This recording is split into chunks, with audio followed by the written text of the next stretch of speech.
In the last decade and a half, it's become infinitely easier to obtain exactly what you're looking for by way of a couple keystrokes. The internet has made it all too simple to use a computer to change reality. An abundance of information is merely a search engine away, to the point where it's hard to imagine life as any different. Yet, a generation ago, when the words streaming and torrent were meaningless, save for conversations about water, people met face-to-face to conduct software swap parties, trading games and applications on Sharpie labeled 5 1/4-inch floppies. Of course, most of the time, the meets were a way for frugal, community-minded individuals to trade popular games like King's Quest and Maniac Mansion amongst themselves. However, a few early programming talents designed their own computer games to share amongst their circle of acquaintances. In turn, would pass it on until, if fun and well designed enough, an independently developed game had its own place in the collection of aficionados across the country.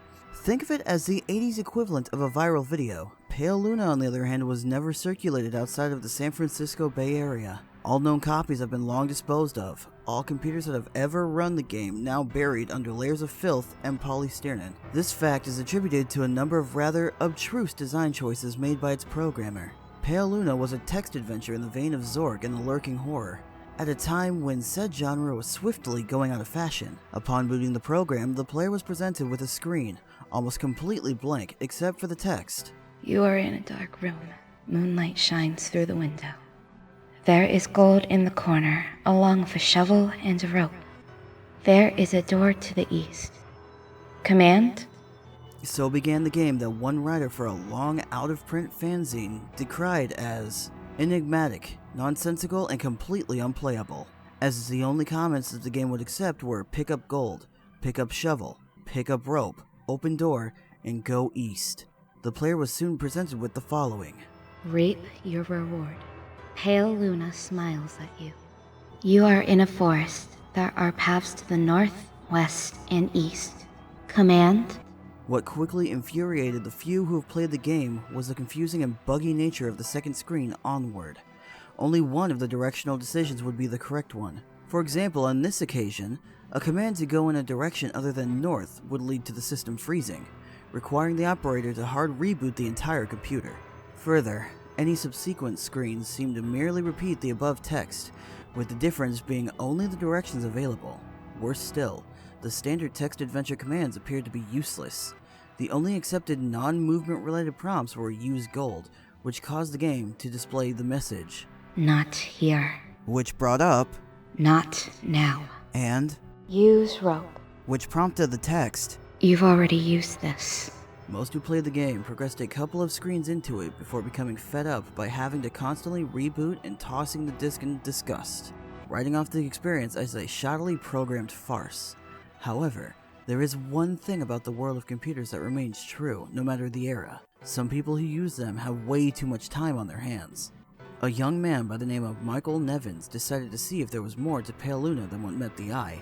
5 hours and 33 screens worth of trial and error and unplugged computer cords later, he finally managed to make the game display different text. The text in this new area said, Pale Luna smiles wide. There are no paths. Pale Luna smiles wide. The ground is soft. Pale Luna smiles wide. Here. Command? It was another hour still before Nevins stumbled upon the proper combination of phrases to make the game progress any further. Dig hole, drop gold, and then fill hole. This caused the screen to display, Congratulations. upon which the game ceased to accept commands, requiring the user to reboot one last time. After some decalibration, Nevins came to the conclusion that the numbers referred to the lines of latitude and longitude. The coordinates led to a point in the sprawling forest that dominated the nearby Lassen Volcanic Park. As he possessed much more free time than sense, Nevins vowed to see Pale Luna through to its ending. The next day, armed with a map, a compass, and a shovel, he navigated the park's trails, noting with amusement how each turn he made corresponded roughly to those that he took in-game. Though he initially regretted bringing the cumbersome digging tool on a mere hunch, the past similarity all but confirmed his suspicions that the journey would end with him face to face with an eccentric, buried treasure. Out of breath after a tricky struggle to the coordinates, he was pleasantly surprised by a literal stumble upon a patch of uneven dirt. Shoveling as excitedly as he was, it would be an understatement to say that he was taken aback when his heavy strokes unearthed the badly decomposing head of a blonde-haired little girl. Nevins promptly reported the situation to authorities. The girl was identified as Karen Paulson, 11, reported as missing to the San Diego Police Department a year and a half prior. Efforts were made to track down the programmer of Pale Luna, but the nearly anonymous legal gray area in which the software swapping community operated inescapably led to many dead ends. Collectors have been known to offer upwards of 6 figures for an authentic copy of the game. The rest of Karen's body was never found.